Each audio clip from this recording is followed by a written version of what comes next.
Let's get nuts.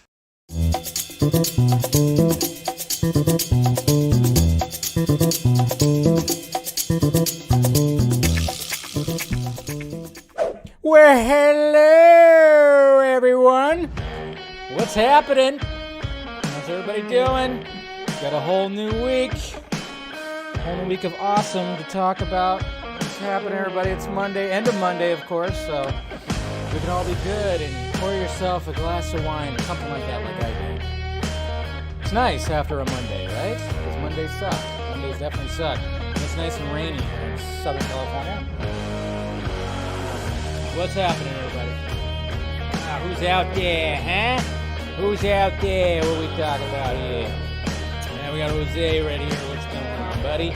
Hopefully you're feeling okay. You know, now that the Doyers are not in it. You know, so I can't say that I wasn't a little happy about that. What's going on, Tyler? Got Andre here too. Eric, good to see you. Jesse, yep. No, he's not. Because if he was, he would be smelling like BO and burnt hair. I think that's what he kind of smelled like. So, what's going on, Mr. Will Diesel? Good to see you. Caro, what's up, bud? I'm picturing it drive through down a highway. Yeah, that's right. My aviators is going on there, Mr. Jason. Good to see you. You just don't like cinema, Mattia. That's all. What's going on, Venom? Hey, what's going on? Workshop. Got Selena Kyle. Niner fan. Too bad. I mean, for my fantasy football sake, I was glad the Niners lost last night. that's what I gotta say. Mama Film Junkee here. How's it going? Good to see ya. Whoops. Let's see. Hey, what's going on, Paul? Yeah, that was great. Good patron. Yes, yeah, we'll talk about that a little bit. Don't worry. We definitely were. Hello, darling. Yes, yes. Loxo's here. Got Mr. Claytalian. Hey, we got Rosemary here too. Haven't seen you in a bit. Good to see you. Yeah, I would say that's probably the case there, Niner fan. And what could he do? But it wasn't totally bad, I guess you could say. It's just what happens. But yeah, I don't know what to say about those. But anyways, guys, make sure you smash that like, thumbs up. Make sure you're subscribed. If you want to become a member, there's a join button. There's a Patreon too if you want to help out the pirate ship like that. And of course, merchandise down below in the Film Junkee closet. Hey, get yourself a vodka stream shirt. Hey, there's 2 of them in there, not just one, but 2 vodka stream shirts, and it's nice and soft. I love these tri-blend shirts. They're so nice. I won't feel myself, right here. Yeah, I know that looked a little weird. I'm sorry. I apologize. But yeah, so all that's right there. Do all that. Make sure you're doing all that, and appreciate you guys clicking in. Of course, we got the 4 main topics that'll be talking about the Eternals. And the mixed bag of reactions, which is pretty crazy. And then, of course, we got an update on the whole Ruby Rose Warner Brothers thing because, it has not ended. That's for damn sure. Then we got Brandon Fraser, of course. Hey, look at that. It's the Brandon Fraser Renaissance. What do you call that? A Brandon Renaissance? Whatever the hell you want to call it. It's a Renaissance of Brandon Fraser, right? Going to be in another DC property? I mean, come on. And then, of course, we'll talk about Dune in the box office right there. So, all that stuff. And hopefully you guys are having a good day. Everybody's good. Saturday night was fun. Definitely was. Yes. TMI? What? TMI for what? Oh, I was just telling you about the shirts. Jeez, let's get nuts, James. Yeah, Lane's here too. Oh. And, of course, that hashtag. Yeah, we'll be all right. Good thing, who's bad casting? What's bad casting?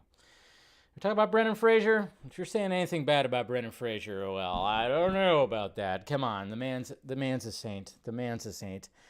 Okay, he's a sweetheart. Everybody always talks about how great he is. So, I mean, but do we know fully who he's at? Well, we'll talk about it. We'll talk about that because I remember there was FireFly, maybe a Falcone. I don't know. It's what the hell? There was 2 different. There's conflicting information that's been happening right there. So yes, no, Brandon Fraser slander announced. How dare you?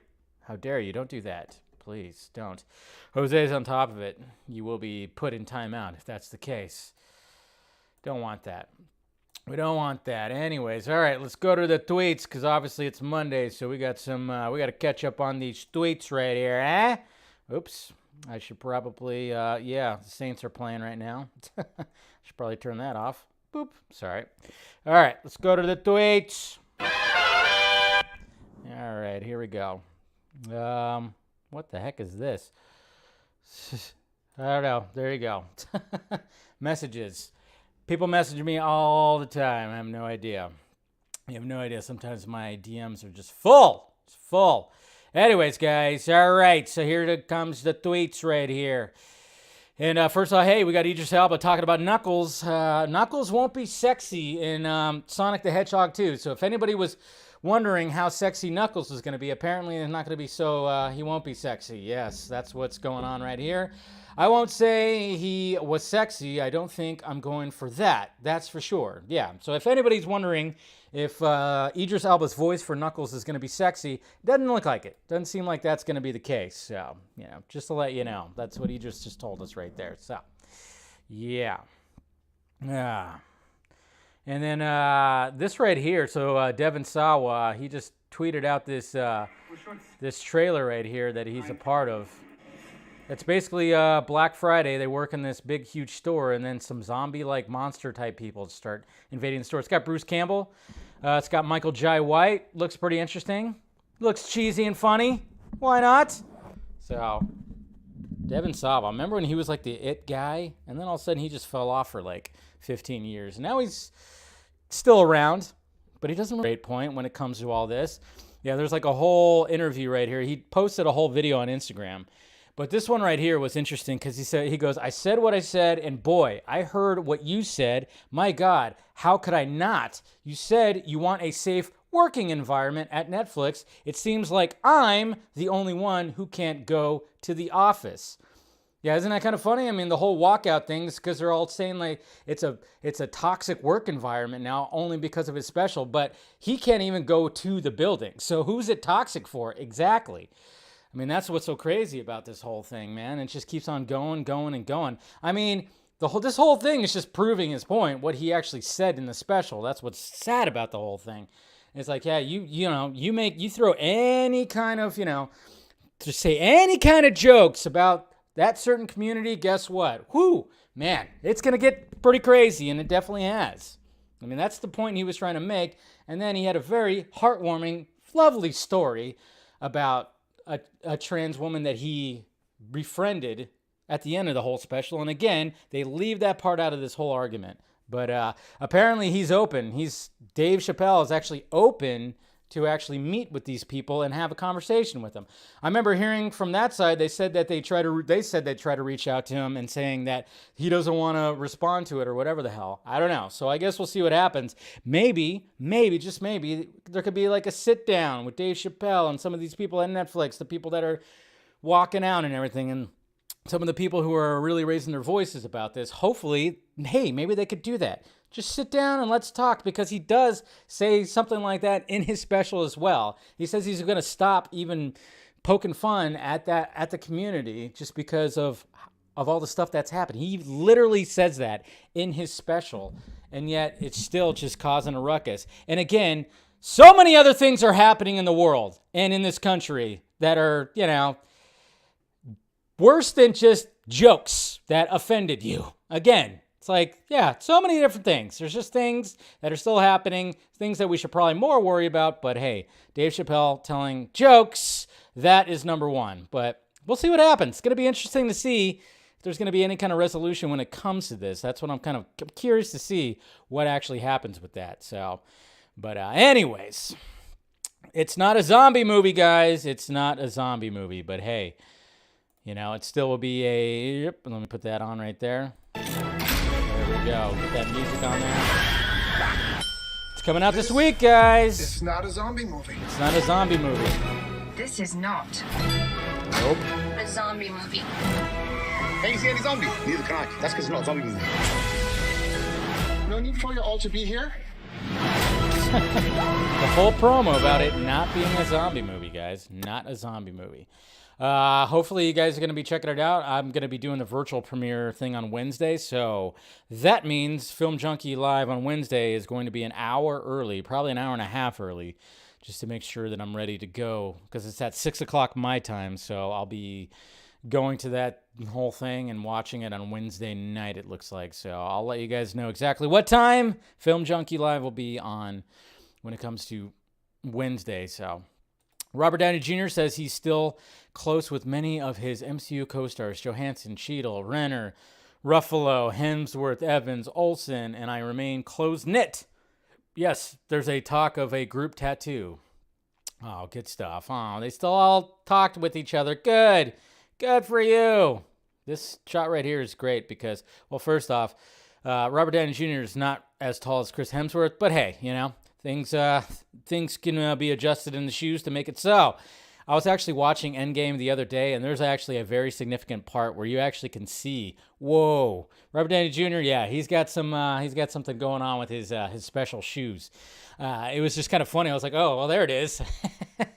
But hey, it's whatever. It's not like he's that short. Just he wants to get a couple more inches on him. That's fine, I guess.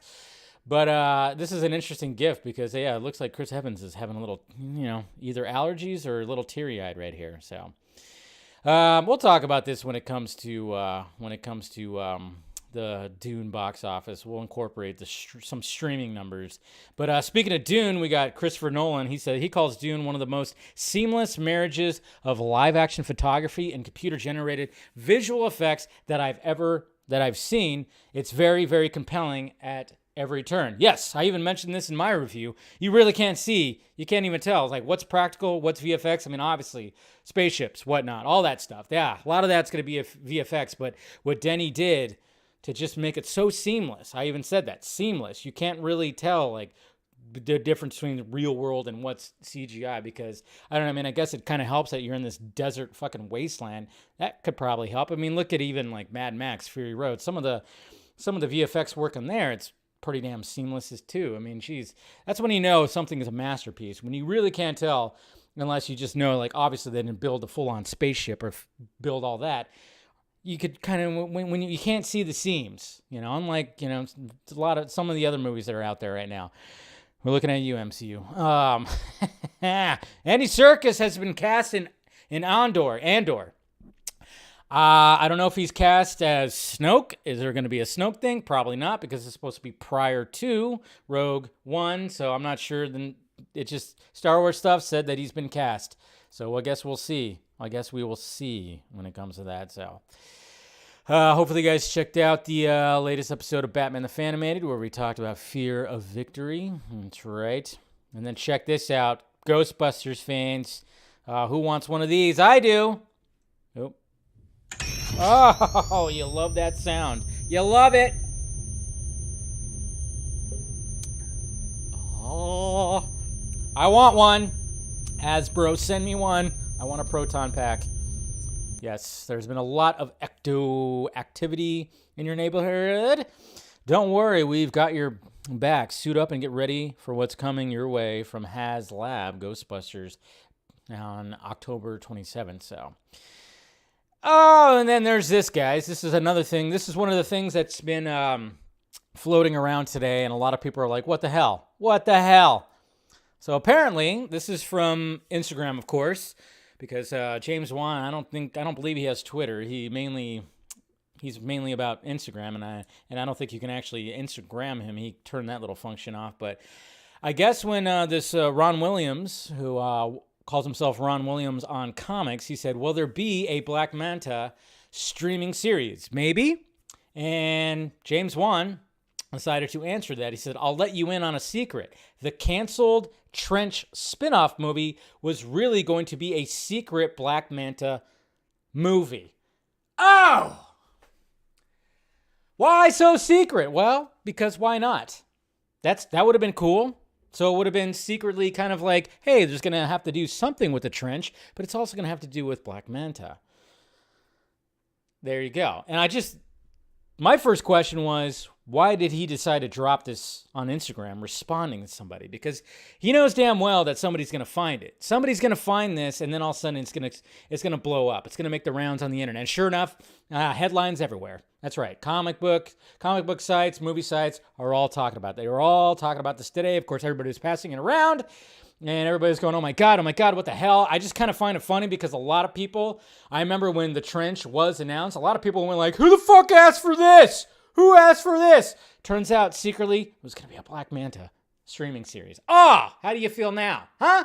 How do you feel now? Because I was down for it no matter what. If it was The Trench, I was like, cool, because guess what? That trench scene in Aquaman, probably the best scene in the movie. In my eyes, at least. Yeah, sure, the final act had a bunch of beautiful visuals. There's a bunch of, crazy stuff that happens in Aquaman, but that trench scene was a thing of beauty. That's where James Wan really shined when it came to that movie. The way that he took that scene and that visual of them, that far, wide shot of them going down into the depths of the water with the torch, and then they were all just following them. Such a beautiful shot. Just that's got to be the best shot of the movie, to be honest. In my opinion, I think it is. Yes, there's a lot of beautiful shots, but that shot right there specifically. But I think a lot of us were pretty much down when it came to The Trench. I see some people saying that, right? Yes, it was. It is when you saw that, man. I tell you what. But apparently, it was in disguise. He was going to have a lot of Black Manta. So it's like, what the hell, man? That sucks. This was 5 days ago, too. It's funny because nobody found this until recently. And it was started making the waves today. It's just kind of funny how that happens. How sometimes, something like this has just been sitting there in social media for a bit, and then somebody went and found it, and then it just made the rounds. But you know very well that Juan was like, you know what, I'm gonna drop this bomb. But what gave him the courage to drop that bomb? Because he's literally making a movie for Warner Brothers right now, and he drops the bomb that the spinoff series that they announced 2 fucking years ago, whatever the hell it was actually supposed to be something a little bit different. Yeah, it's a little interesting. What gave him? Is he just because he knows that he's untouchable now? Now the fact that the first Aquaman made $1 billion, and now they're giving him leeway to do whatever, pretty much, hopefully whatever he fully wants to do in Lost Kingdom. And now he's just I'm just going to tweet this out real quick. I don't know. I like it. I like it, though. I like the fact that he was able to just be I'm just going to respond and just, give away a secret. By the way, but, these guys didn't want to do it, Fucking Ann over there and Toby, who knows what that guy does, but, and then Walter, yeah, he sucks. But, this is what they wanted to do. That's all. It's just kind of interesting. But, we got a Peacemaker spinoff. That's all that matters. Right, guys? Right? That's what we want. That's what we definitely wanted. But I just found it funny, too, that people were they didn't want The Trench either. There was some fans. I remember seeing a lot of people saying that they were, who wants the Trench movie? And I'm like, well, why the fuck not? And then sure enough, look what happened. It was actually going to be something different. How do you feel now? Okay. Not so good, huh? Not so good? Okay. It's okay. It's all right. It's fine. And then this right here, when it comes to Batgirl, there's some Batgirl stuff that happened today. So this was actually part of the article that we'll probably be talking about in a little bit here. It says, when it comes to Jacob Scipio, who was also cast in the Batgirl movie, says the son of the gangster villain who becomes romantically attached to probably Batgirl. I'm sure he's So he might be some son. I don't know. I mean, there's rumors about Falcone maybe even being a part of it. I don't know if it's going to be him necessarily. Who knows? But apparently he's also going to be a bad guy in this movie because he was a bad guy in Bad Boys for Life. And Rebecca Ferguson, my God! Take a moment. Okay. She's beautiful. Absolutely. Ah, yes. Very much so. Oh, holy Lord. Yeah. Anyways. Okay, let's all get back together after seeing that image. She's just so beautiful. Yes. Anyways, okay, so, and then we got Warner Brothers is reportedly working on a Smash Bros. Style fighting game. Some of the characters include Gandalf, Batman, Mad Max, Shaggy, Fred Flintstone, Johnny Bravo, and Tom and Jerry. See this, guys? So apparently there's going to be a Smash Bros. Type game that will have various of course, popular characters that's in the Warner Brothers library, which, fuck it, why not? That'd be interesting. Can you imagine Mad Max taking on Shaggy? Oh, I don't know. This guy, yoinks, you know? Jeez. My terrible Shaggy impression, but yeah. Why not? You have all these characters. Why not just make a game out of all these characters? Have them fight each other. Nothing wrong with that, right? I say do it. Do it. Don't say Zoik. Don't say Zoik. Jose, how dare you? Zoik! Are they still working on putting Steppenwolf back in the air cut? I hope so. But hey, I say do it. If you have all these characters, why not? Oh, don't boycott. We're not boycotting this. Come on. This could be something that's pretty fun and awesome and everything. Like I said, I'm going to start getting into the video game world hopefully pretty soon here. I don't know when exactly that's going to happen, but probably more so next year. So then, you know, when Gotham Knights and, of course, the Suicide versus Justice League games coming out, maybe I'll add this one to it too, you know. I'll play Shaggy. Yeah, why not? Oh, Scoob! Yeah. I don't know. It could be interesting. We'll see what happens. We got some beautiful Dune posters right here. Like. Look at that big, huge sandworm right there. Yeah, looks like from a deck of cards. Pretty cool. We got a new image of Henry Cavill from The Witcher right there. We just need another image of him as Superman. Guy's looking pretty huge, of course. Big motherfucker. Oh, yeah, and then we got this right here. So, a lot of people not too happy about this. Not too happy about the fact that Miss Marvel right here is basically her characters. So, this is like a comparison of... So, in the comic books, when she does, like, you know, some of her powers, she has, like, the stretching ability, and she can make her fist, you know, go all big. Almost a Mr. Fantastic type power, ability right there. So she stretches, her fists get all big, cool, and it's like, yeah, that's a part of her powers right there. But apparently when it comes to the live action show, apparently what they're going to do is it's going to be more of a Green Lantern type power. Now, some of these scoopers out there, I think it was like RPK, I think possibly even Grace said something about that. Yeah, because, you know, again, sorry guys that say that she's always wrong about things. She's not always wrong about things. That's the bad part. But I get it, though. A lot of people just can't stand her. I get it. But, so apparently it's going to be mainly more energy, like I said, Green Lantern-like. So not too many people are happy about that, but it just kind of makes you wonder, are they doing that because they want to save whatever, you know, if they were actually going to do a character that actually can stretch and do stuff like this, they want to save it for the MCU Reed Richards? Most likely, maybe, yes, but I know a lot of people are just not going to be, they're not going to be too happy about that. Not going to be too happy about that, right? And yeah, people have already expressed it, that it's mainly going to be like energy fields or whatever. Like you could see it right there in the promo, right? She's just going to be doing that, but it just seems kind of weird because yeah, I have a lot of people are going to be like, hey, well, that's just very Green Lantern-like, so what the hell?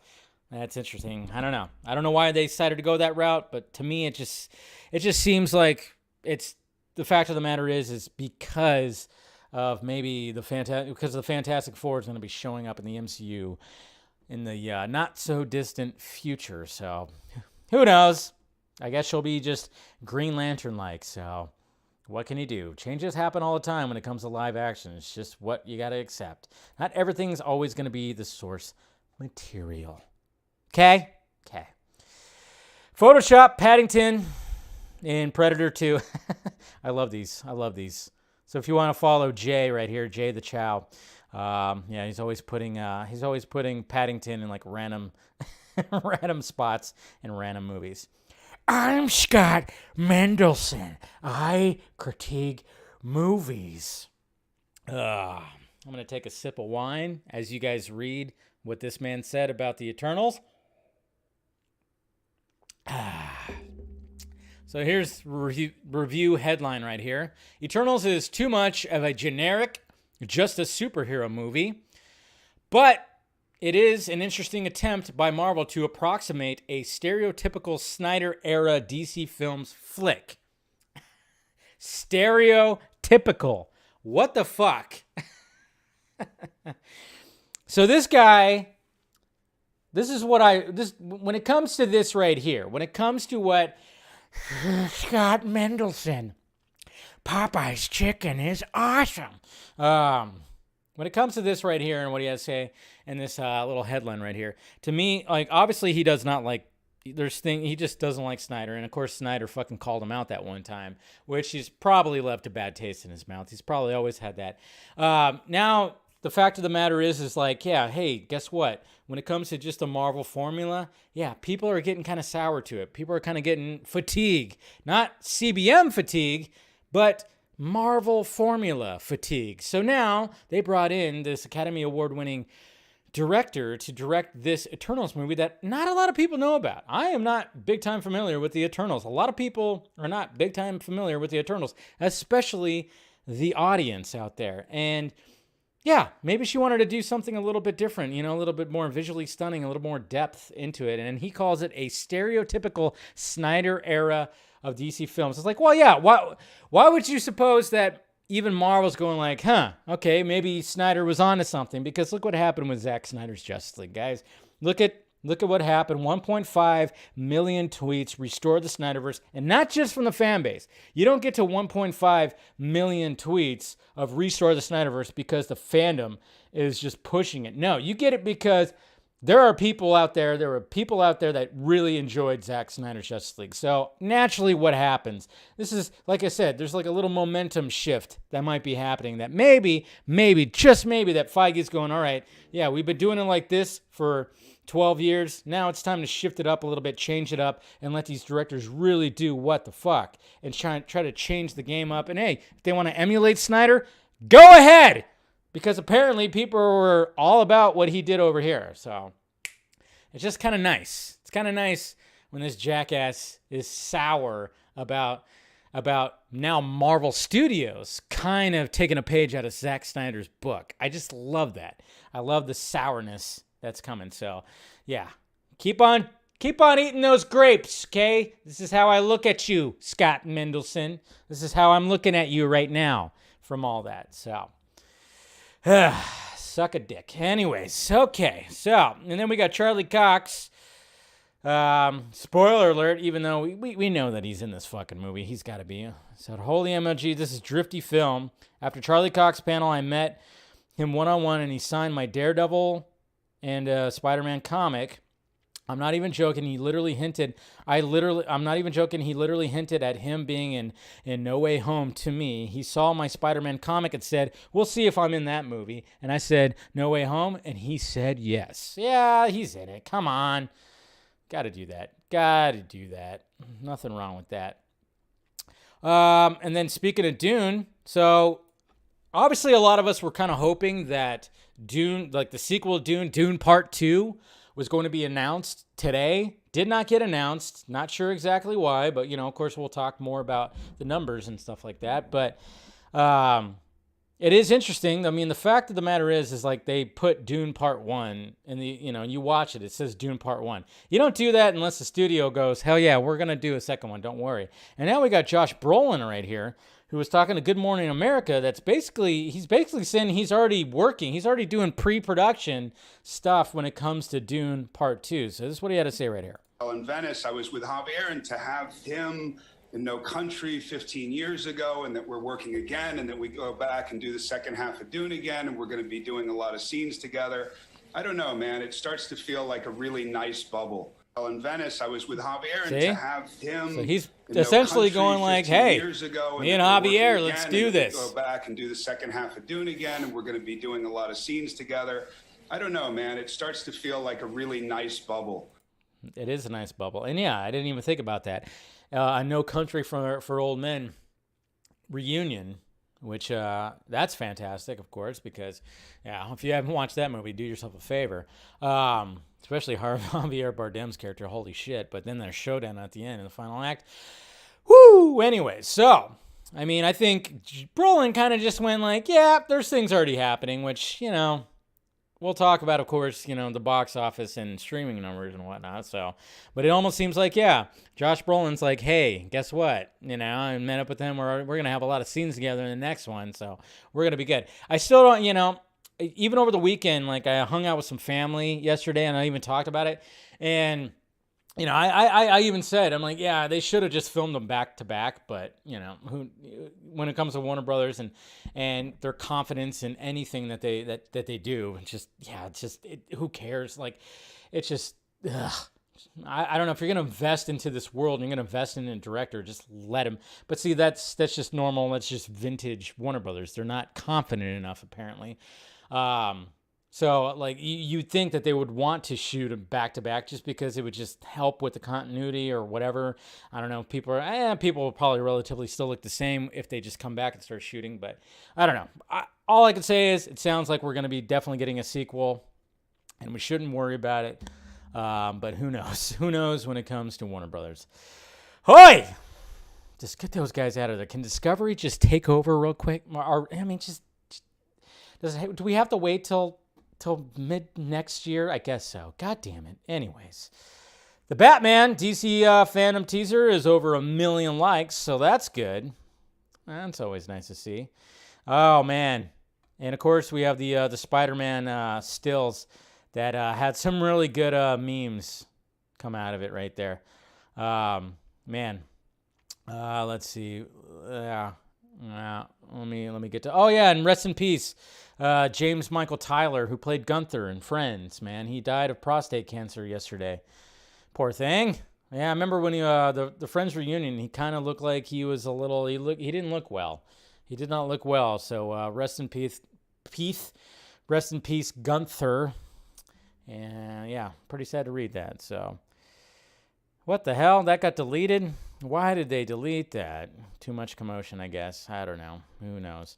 But yeah, I was gonna look at those Spider-Man, the Spider-Man stills that got released over the weekend. Let's see. I know. Did I retweeted them? I thought. Let's look at Rebecca Ferguson, Lady Jessica. She's awesome. Anyways, yeah, hopefully we'll see that, of course. Sounding like we're going to.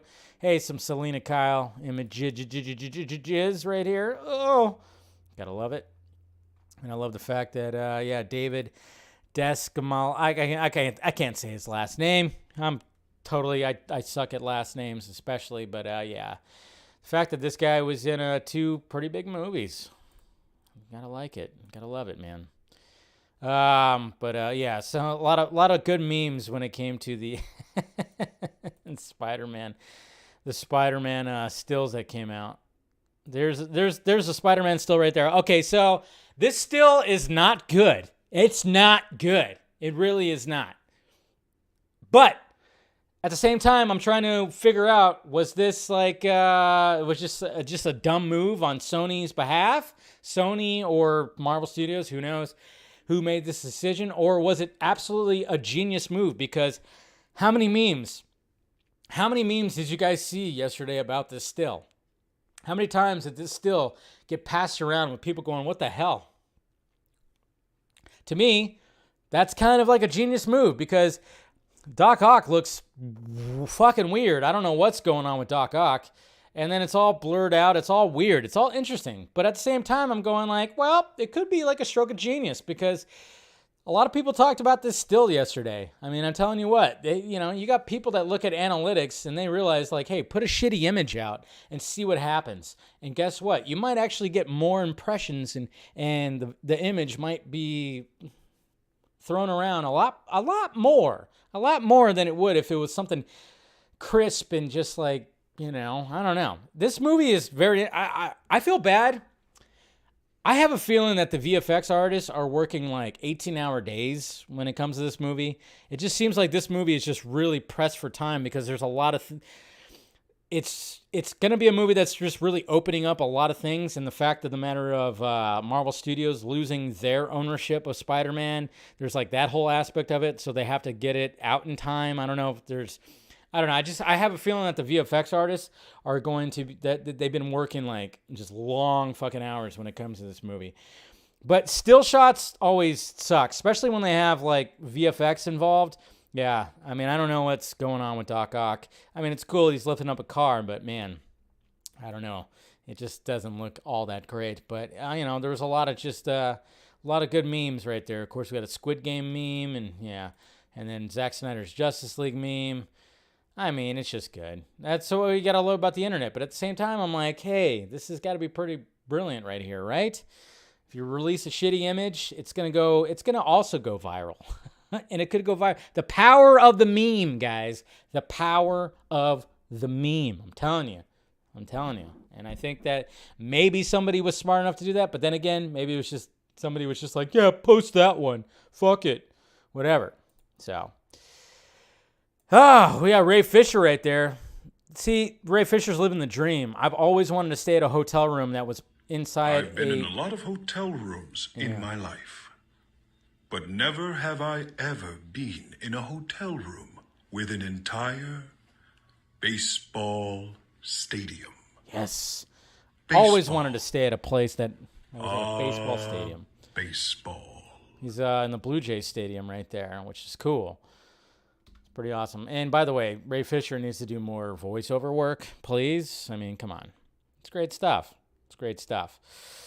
All right, I think that's pretty much it. Hopefully you guys checked out my full-on Dune review, all that. Oh, yeah, and speaking of Spider-Man posters, so the cover of I think it's Entertainment Weekly, I'm not sure. They had this poster, and somebody, of course, removed all the text. This is a really good poster. Okay, usually some of these posters, especially in the MCU, where they just stack everybody up as they do in that normal template. This time it's like, hey, let's tease a little bit here, tease a little bit there. I actually really like this. I like this cover a lot. I think the costume looks great. I think everything about this looks pretty damn fantastic. Because we still haven't gotten an official Spider-Man No Way Home poster. I would say, hey, I will take this one over any of the shit that they actually reveal. I don't know. But that looks pretty damn good. And it was Jeff Goldblum's birthday over the weekend, so... You know, he did this last year, of course. He reenacted. Guy still got his the right. Still got, you know, he's still good. He's still in shape. Still flashing those nips, you know.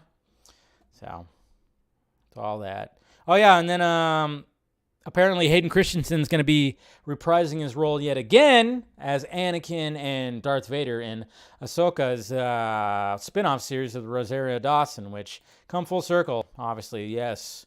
So hopefully, yeah, I'm sure you guys saw that too. We got Squid Game Pops that are coming out, which definitely got to get some of those. Got to get some of those for sure. But yeah, here's the right here. Hayden Christensen will return as Anakin Skywalker in the Ahsoka series. So that'll be cool. He's just going to write it out. And then we have this. I'm not sure. I don't want this to happen, but at the same time, I'm like, all right, maybe there's something about this script that's going to be pretty excellent, because apparently Ryan Gosling's going to be, he's close into playing Ken for the Barbie movie that's starring Margot Robbie. I mean, yes, I get it. These are two of the most beautiful people that are in Hollywood right now, of course, but I'm like, come on, guys, you guys are better than this. You guys are better than this. Don't do this. I don't know how I feel about this. But then again, maybe the script is something pretty magical and something pretty amazing. I don't know. But I'm like, good Lord, are they really going to do that? I guess. Ugh. Who knows? But, oops. There's that. I always forget to turn off the music when I do that. Anyways, so there's the tweets, guys. A lot of tweets to go to. Margot is yours. Is that what's happening? To be fair, Ryan Gosling is the perfect cast for Ken. No, it's not, because he's way more talented than that, man. I don't know. It just seems like that's going to be a movie that's going to, I don't know. Maybe, like I said, maybe there's something with the script, but it just sounds ridiculous. And I'm like, you two are very talented. It's not just looks. Not just looks for you two. Come on. Not just looks. So please, for the love of God, don't do it. Don't do it. Okay. Let's talk about the Eternals and the fact that, guess what? We have a mixed bag of reviews, guys. That's right. With every MCU movie, man, I tell you what, I tell you what. Let's see here. Oh, we got a super chat. Thank you, sir. Thank you, Thanara Ravindra. If I'm saying her name right. I'm sorry if I didn't. Folks are downvoting Sony's YouTube vids because they want the No Way Home. Are they really? You know what? I'm one of those people that don't even want like a new trailer. I don't need a new trailer. I'm like, I'm okay with what you guys gave me, and I'll wait to just see the movie. I don't need another trailer. I mean, of course, they're going to give another trailer. They're going to put out another trailer, naturally, yes. But I'm like, I don't fucking care for one, but, you know, what can you do? What can you do? But thank you for the super chat. Appreciate that. Yeah. But anyways. Okay, so let's go to the fucking Rotten Tomatoes. Let's go to those Rotten Tomatoes and see where it's currently at right now. Let me refresh it. It's actually a little higher than it was yesterday. So here we go right here. So currently right now it's at a 75%. Now that's still good, but it is a pretty mixed bag. It really is. It is interesting. So we got the critics' consensus that says an ambitious superhero epic that soars more often than it strains, Eternals takes the MCU in intriguing and occasionally confounding and new directions. So that's good. It needs to go into new directions. So we got a lot. So we got Eternals. Okay, so here, let's go to some of the top critics right here. So Shirley Lee, the Eternals experienced life on Earth across thousands of years, and with the help of the strong ensemble cast, Zhao tracks their shared awe and despair as observers of history. Then we got Perry right here she's a YouTube critic. She goes, the weight of complicated exposition weakens the energy of Eternals a little too often. It's at its best when it focuses on the Eternals recreating their family, the humor of it, and the passion when they fight for each other and the things they love. That's right. It's stronger when it's funny, guys. That's what you're going to see a lot of. When it comes to this discourse right here, you're going to see some of these top critics, some of these critics saying that, yeah, wasn't funny enough. What the hell? I wanted to laugh, because a lot of people are going into these movies going, I want to be ha-ha all the time. Now you got something that's a little bit different, and they're like, nah, not enough laughs. That's the consistent that's kind of happening when it comes to all this, is the fact that it's not funny enough. Not funny enough. So that's the sad part, sad fact right there. Eternals may not be the worst of Marvel's movies, but it's undoubtedly the most disappointing. Well, sorry, Nicholas at BBC. That sucks. Let's see what Robbie had to say right here. It's constantly engaged in a kind of grit-tooth authenticity theater, going out of its way to show you it's doing all the things proper cinema does, even though none of them bring any discernible benefit whatsoever to the film at hand. So apparently it's too cinematic. According to Robbie right here of Daily Telegraph, it's too cinematic for the MCU. That's what I kind of gauge from that. I don't know. Maybe I'm wrong. Justin Chang. You walk out in the depressing realization that you've just seen one of the more interesting movies Marvel will ever make, and hopefully the least interesting one Chloe Zhao will ever make. Okay, so Justin Chang right here of the LA Times kind of went like, all right, it's not as interesting as other Marvel movies, and then hopefully it's the least interesting one of Chloe Zhao's filmography. So her whole career, hopefully this will be the least interesting. So that's an interesting take when it comes to some of it right here. But then we got Oliver Jones that the film, this is a film that asks on a grand scale questions we grapple with every day. How do we navigate and understand difference? Why do we value humanity so much when humans often do not seem to value each other? So that's good. That's a positive review right there. With characters and concepts this strong, Zhao's quite right to take her time. Good. So we got a critic saying like, hey, I am glad that Zhao took her time telling this story. Like it. And then we have Steve Rose right here with The Guardian says, it's not exactly boring. There's always something new to behold, but nor it is particularly exciting, and it lacks the breezy wit of Marvel's best movies. The breezy wit, guys. Again, not funny enough. Okay? When I go into a Marvel movie, I want to laugh. Okay? You're supposed to make me laugh before the next scene comes in. And what the hell? It's not making me laugh right here, okay? I'm a top critic on Rotten Tomatoes. Jesus. Worst MCU ever. I mean, jeez. See, that's the thing. It's like more funny, more quips, more jokes, guys. More jokes. That's what some of these people want. That's what's so funny about this. It is funny. Yeah, but mainly, like I said, good reviews right here. While not without messiness and over-plotting that bogs down the overcomplicates the narrative, Eternal succeeds as a vast and unrepentantly serious bit of world building with a moral quandary at its center. The Hollywood Reporter, David Rooney, the depth of feeling helps counter the choppy storytelling in this new tangent in the MCU narrative. So even the positive reviews, guys, are kind of talking about that it's a little bloated, a little messy, which kind of makes sense because you really have to build this world with the Eternals. That's what I was kind of gathering when it came to watching the trailers. Like the trailers, what excited me about the trailers was the fact that they actually shot in real locations. And I love the fact that Chloe Zhao was like, nope. We're not going to be sitting we're not going to just go into a fucking set with some blue and green screens everywhere. We're actually going to go to these locations. I love the fact that she actually was like, yes, let's actually do this. Let's go out there and get some real sunsets and whatnot. And it seems to me that, this is going to be something different because even the positive reviews that I've been seeing have like comments on how messy this movie can get and how bloated it can feel.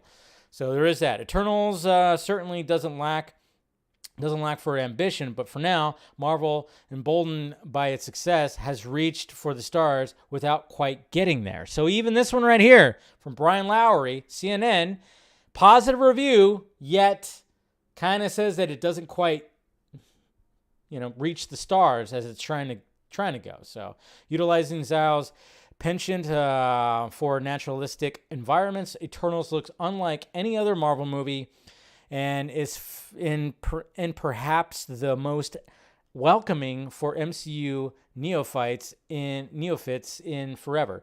This is what's weird though too. It's like it's a 2.5 out of 4, yet it's still a positive tomato. It's an actual like ripe tomato. That's weird. I guess you can have. It's just weird. Like the rating system, it's always weird to me. And then this guy right here, David Ulrich. This guy, he pretty much hates anything that people like. Can't these movies do anything? Can't these movies do anything else? Is it too much to ask the most dominant kind of cinema on the planet to shake things up and challenge itself in a more significant way? That's always so weird because you got David Ulrich here, A-Rich, whatever the hell his name is. Everybody, all the other critics are going like, wow, good on Marvel. Some of them are like, good on Marvel or bad on Marvel for trying something different. Apparently, according to Mr. Ulrich, whatever the hell his name is, apparently it's just like the same stuff over and over again. It's like the only one.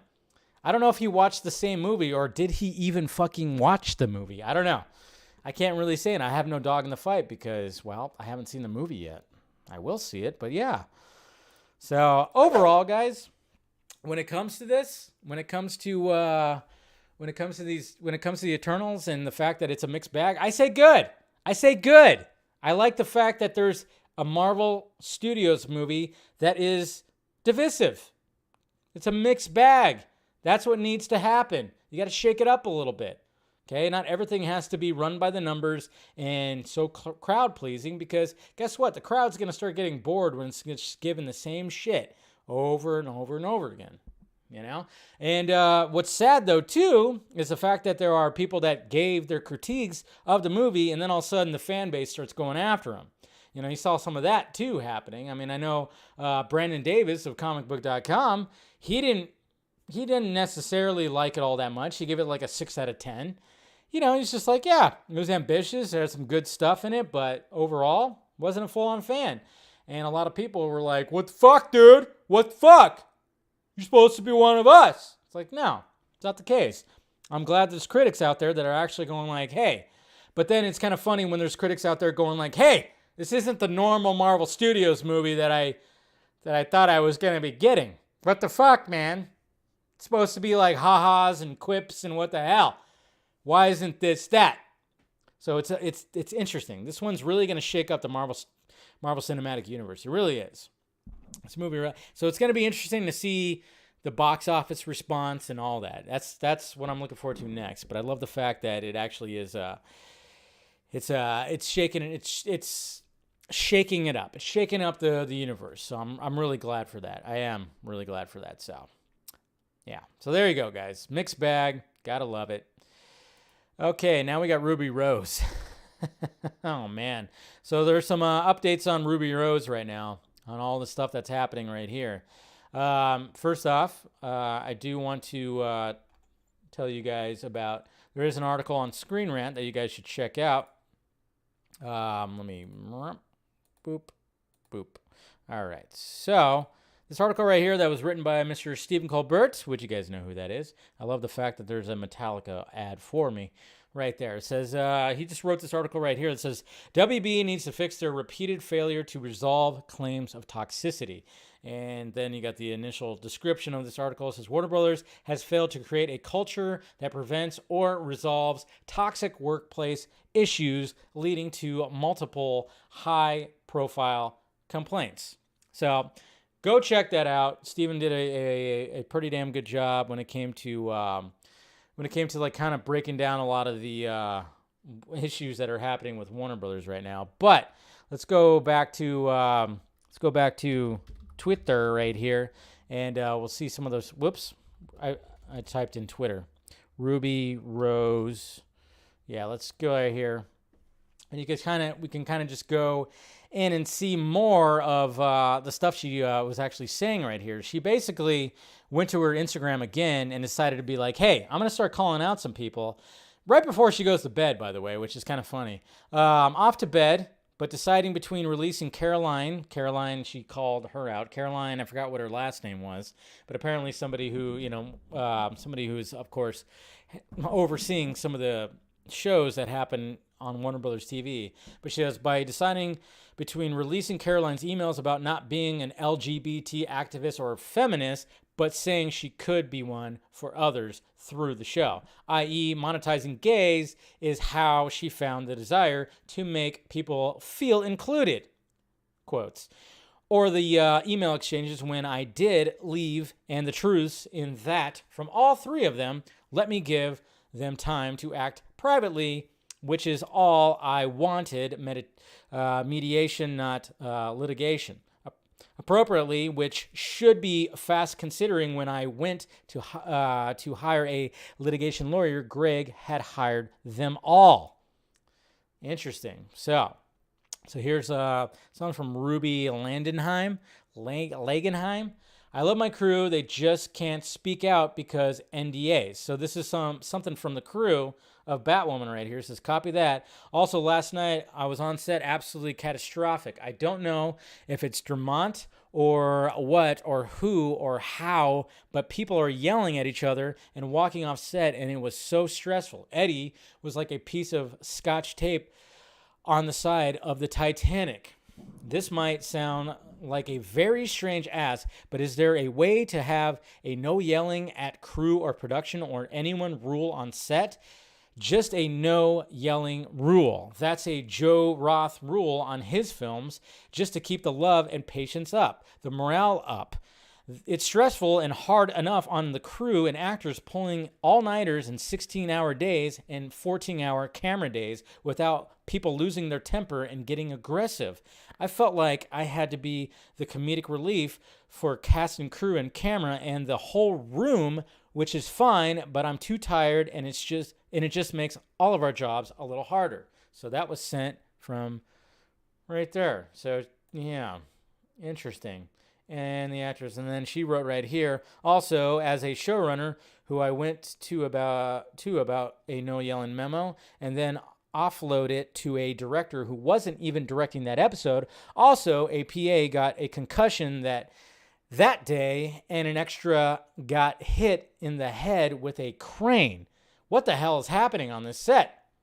So right here, Jerry told me about that. I'm relieved to hear you found a way to keep some the way to keep some relief, because usually it's the number one doing the yelling. The number one doing the yelling. yelling at the crew unnecessary 100 times. I have never had to raise my voice at work once in my career. People need coping skills. Holly, how do you deal with this? From what I gleaned, it was Dermont and a reaction and stress time crunch. Jeez. That's just getting freaking crazy right there, man. It's getting pretty crazy. Yeah, so she posted that kind of stuff. Let's see what else. P.S. I still shot those covers. How silly to think I had an option. More on that tomorrow. I didn't do it for me. I didn't need them. I'd already shot the previous EW cover, but 6 days after surgery was when they wanted me to shoot. Oofed. Those emails those emails are heartbreaking, but to say a lot. So she's still talking about a lot of the stuff. She's posting emails and whatnot. Wait until the busiest time of the season, crossovers, to investigate my injury, only to threaten me the whole time. I spent a week getting zero sleep, collecting all x-rays, emails, professionals' opinions, only for my team to later be told they have decided to end the investigation before the PI finalizes the report and not share the outcome. So there's just all kinds of stuff that's happening. She's posting this right here. Elise was an actual PA. The person in that article isn't on call, isn't on one call sheet. I checked 3 months worth. And it says right here, Warren walked off set. Also, I knew about Elise, and I kept trying to get her to get help, and she wouldn't. It was bad. Caroline sent me an email, and I haven't responded yet because I feel like I need to really say my piece. This is awful. Also, traffic, so horrific. I'm going to be late. I'm stressing. Yeah, if you work in LA, it's definitely going to be stressing. Warner Brothers Television has stepped in to defend actor Dougray Scott after his Batwoman co-star Ruby Rose made further accusations via social media. So, of course, we have Warner Brothers defending right here and says, here's a quote right here. We condemn the comments made by Ruby Rose about Dougray Scott. Warner Brothers has found Mr. Scott to be a professional.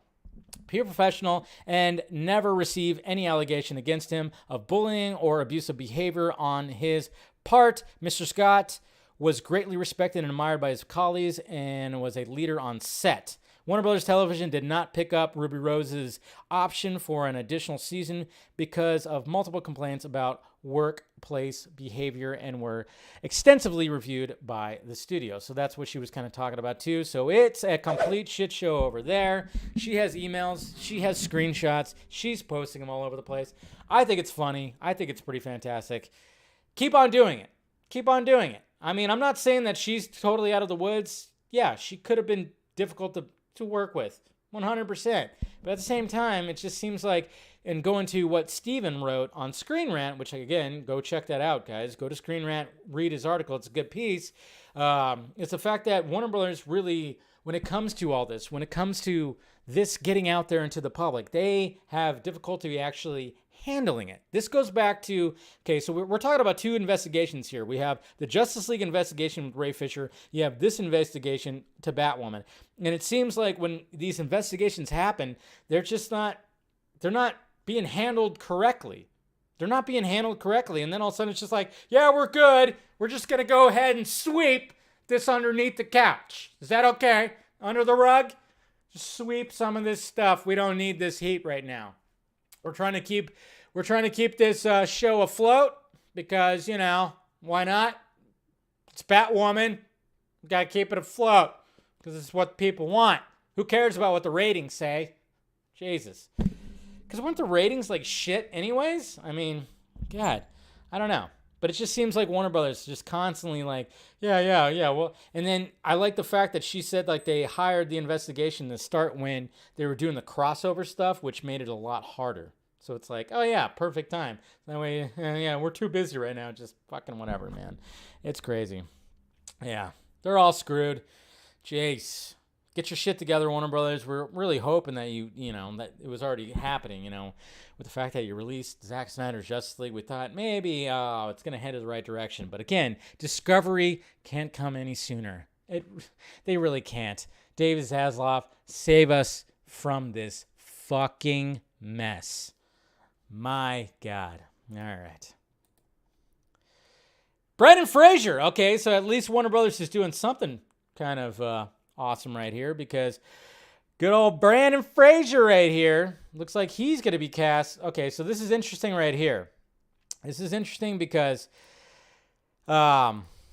we have Brendan Fraser, who apparently has been cast in Batgirl. So at first it was like Batgirl, Brendan Fraser to play villain in new Warner Brothers and DC pick starring Leslie Grace. Okay, so exclusive! Brendan Fraser is set to join Leslie Grace in Warner Brothers and DC's film Batgirl. Although not confirmed, sources believe Fraser would play the supervillain FireFly in the pick. Jacob Scapio also recently joined the cast, with Grace on board to play Barbara Gordon, a.k.a. Batgirl. Bad Boys for Life directors Adil El Arbi and Bilal Falal, if I'm saying their names wrong, probably not, are helming. The film will bow to, of course, all that. But then there was also talks that he actually might Brendan Fraser also might be playing Falcone. I don't know if he actually fits the Falcone kind of, character.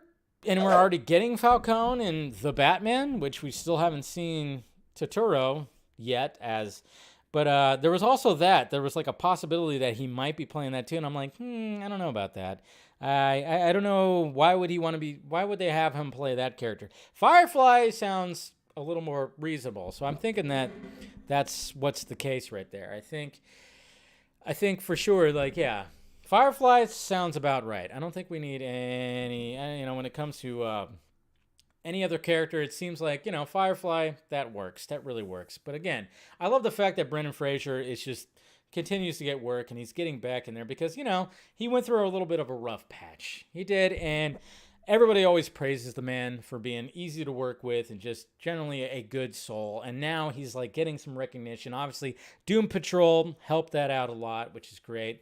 You know what they should do? Remember when that whole like Universal's Dark Universe, and they were trying to be like, hey, we're going to have a universe of ourselves with all these horror characters that you love, the Mummy, Dracula, all these people, and it didn't quite work because, well, you started off, which, apparently the movie wasn't that great. It was decent. I still haven't watched it yet. I haven't watched Dracula, The Untold Story with Luke Evans. Haven't watched it yet, but from what I gathered, it was pretty damn decent. So even though it didn't like launch this whole universe, and then they tried to do it with Tom Cruise and the Mummy, which it just didn't need to be an action movie. That's where they fucking fell through. It's like, we don't need to see Tom Cruise running from a dust cloud.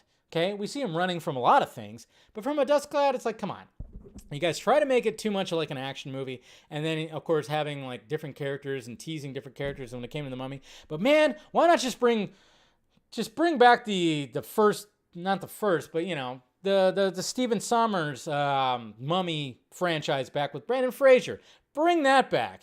Bring back him, and then, because everybody's loving the fact that Brendan Fraser's coming up. So bring back him, and then utilize him and a little bit that nostalgia and the fact that everybody loves Brendan Fraser to really ignite that dark universe. Why not do that?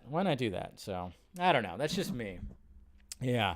But because it just didn't work with Tom Cruise. Bring back Brendan Fraser. But yeah, I love the fact that like DC is like, he's all about him. They're all about him because they're like, hey, you want to play Firefight? Let's go. Let's do this. So Batgirl's shaping up to be pretty good. And it's interesting because, you kind of wonder, like, when it came to what they were actually going to do, when it came to the villain of Batgirl, were they going to do that? Were they going to gender bend? Were they going to race bend? Or whatever the hell they're going to do? But I guess apparently not. And they're just like, you know what? Brendan Fraser's the guy. Why not? He's the guy. So you guys agree? See? Agree. Bring him back. Bring Brendan Fraser back to reignite the Mummy. And then maybe you can do something with that dark universe, Universal. Okay? Because everybody loved his character. Even though, like, when you watch that first Mummy series, yeah, it kind of, like, the first one's fantastic. Second one, decent. Third one, you kind of go, all right, it still works. It just was missing Rachel Weisz, of course, but, you know, sadly. But I know, I get it. But, yeah, just bring him back. Bring him back. Play that character again. Why not? I think that'd be pretty sweet. I think that'd be pretty sweet. But congratulations to Brendan Fraser, man.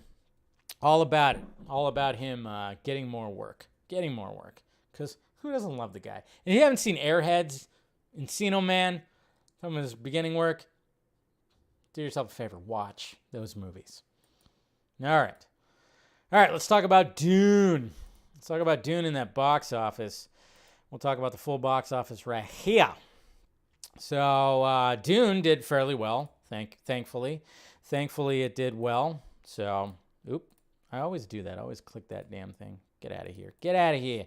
So here's the box office right here, guys. So Dune made $41 million of the weekend domestically, and it's already surpassed $200 million worldwide. It's at $223.2 million worldwide. Now, I think it was a $165 million budget, if I read that correctly. So obviously it hasn't really made completely that money yet.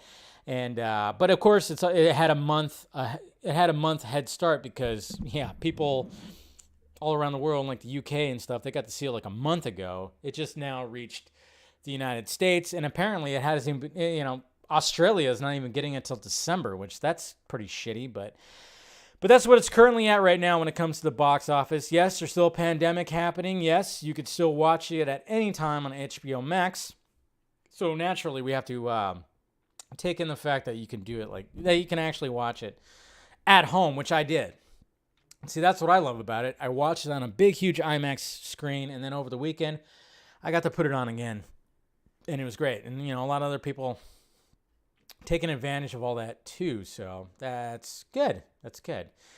But yeah, and then Halloween Kills. Let's see, it's at 73 million, 90 million, 90.5 million worldwide, so that's good.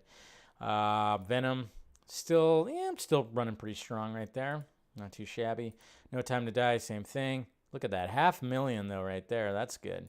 That's good. But when it comes to Dune, there's also I believe I had it, I retweeted it, but there's also the Samba TV numbers when it comes to streaming. So here's Samba TV right here talking about Dune in 1.9 million households. Dune during its Thursday release and first weekend streaming on HBO Max. But again, guys, one thing we have to remember is Samba TV is only taking data off of smart TVs. So this does not include anybody streaming it from a tablet, from a phone, from maybe their computer.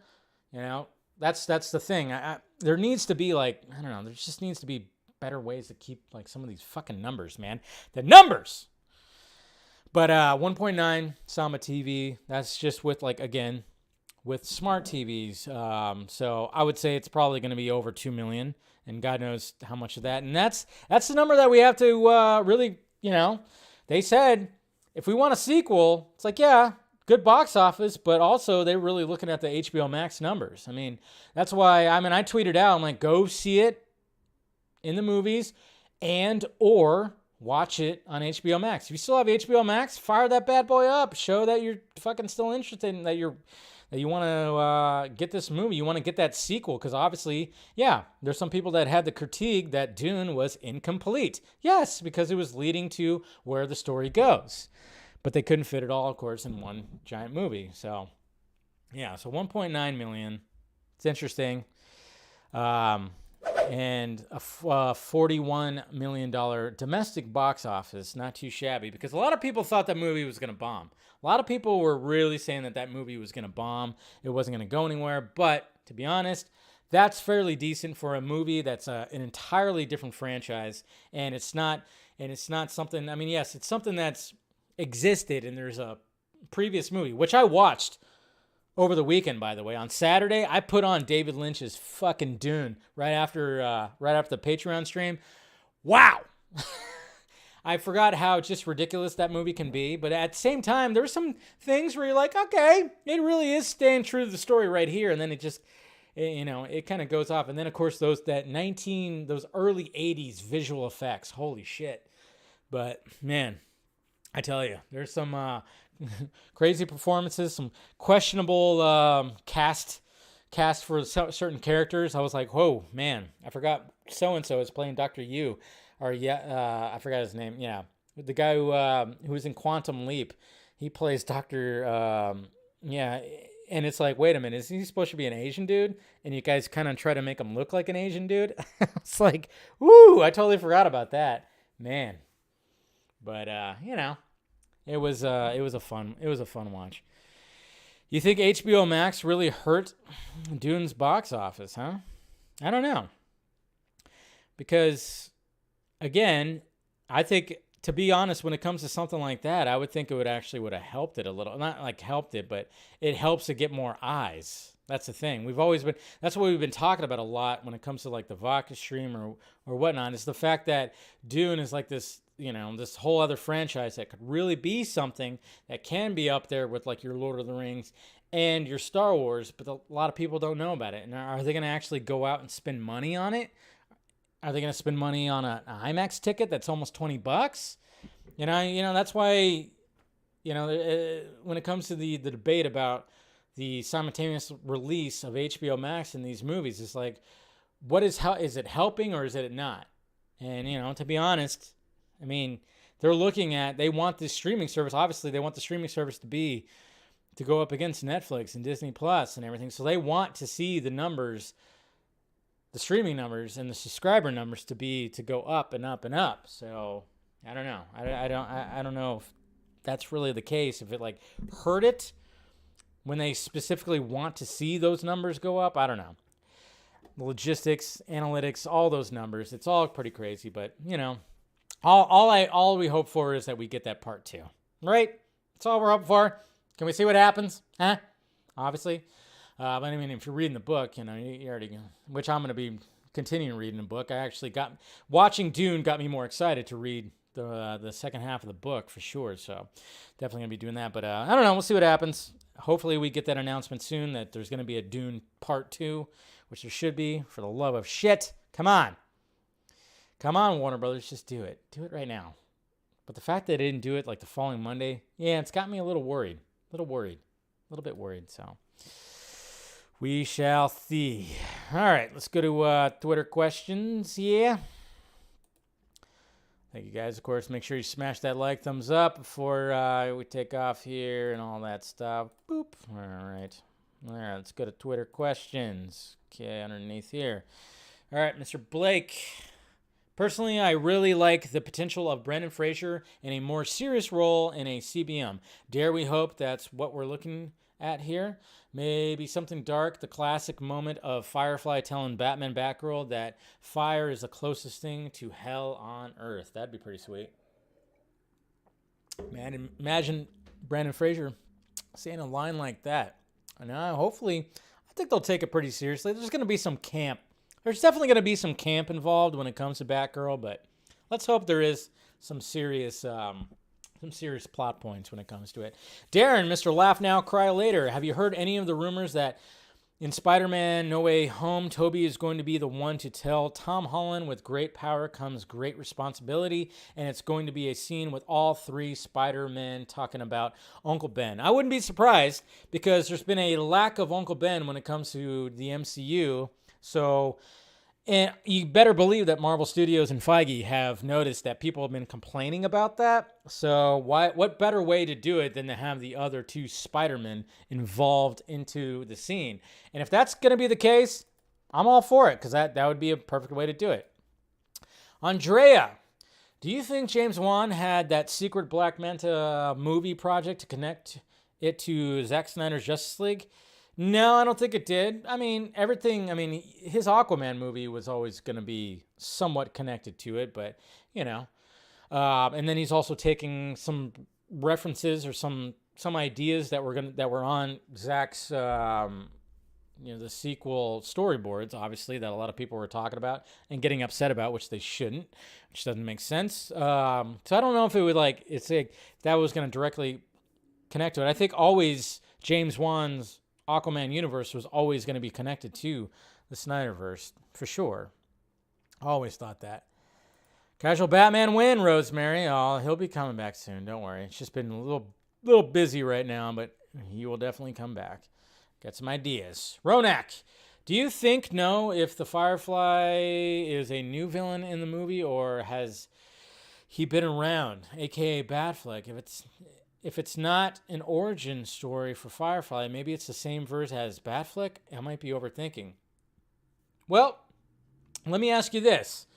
Brendan Fraser, how old is he? Huh? Is he age appropriate for a Batfleck? I would say so. I think they're probably like, when it comes to ages, he's not a fresh face Firefly, it doesn't seem like. Seems to be an older Firefly, so it's another thing to think about. That's another thing to think about. So, I don't know. Could be that. Carrie, hey Dave, on one of the podcasts I was listening to recently, the host was really adamant about how Ezra Miller should have been replaced. Any more thoughts on the choking incident, as nothing further has happened or been said since that first came out? I could have swore the person who posted it removed it all and was like, no, it wasn't like that. It wasn't all that. Now, I think when it comes to all that, it just never went anywhere. I think that, honestly, when all that came about, I was like, they're just fucking around, right? And nothing more came about, so I just assumed they were fucking around when it came to that. I don't know. But I know people still refer to that. And stupid. Ryan! I was not a fan of the original Dune, but Denis has delivered a masterpiece. Hey, Warner Brothers, there's your big screen director for a Green Lantern film. I'm sure he could do some pretty good stuff with the Green Lantern film. Also, can you imagine what he could do with the Star Wars universe? Oh! Could be so great. Absolutely fantastic what he could do with that Star Wars universe. Cooper Knox caught a glimpse of an article about one of the Captain Marvel directors mentioning that the script was constantly being rewritten on the fly. That would explain a lot. Yes, it would, because that movie sucks. That's a movie that's one of the MCU movies that I'm just like, I don't need to watch that ever again. Oh, we got Q here asking these riddles. So everybody take a hit. What were electric eels called before electricity was invented? I don't know. Zappy eels. I don't know. Zappy eels. Could be that. It's true. Joe Mish. After Sujihara Ellen jail investigations, how they've responded in the press before, how they also have to respond to every claim instead of saying no, Comet. Does anyone believe Warner Brothers anymore? If so, why? I know. It's hard to take anything they put out there. It's hard to take it. It's hard to take it seriously. Who's the bad guy here?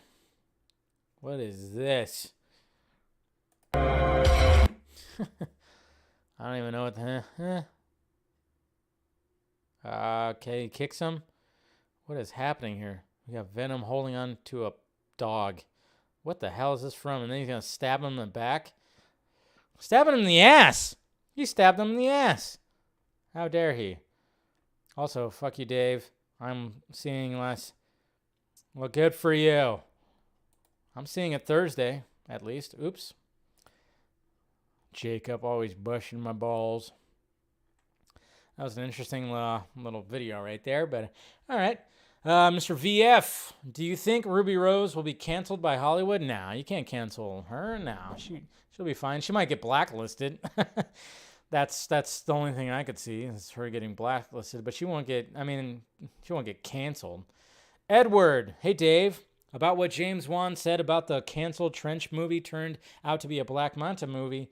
Black Manta-led film made me want it even more. Don't see why HBO Max doesn't make it a HBO Max film. I know, right? It would fit perfectly on there. Maybe that's why he talked about it, to get some voices behind it. Ampara, I'm happy to see Brendan Fraser getting more work. What do you think? I am right there with you, man. More Brendan Fraser means the world is going to right itself.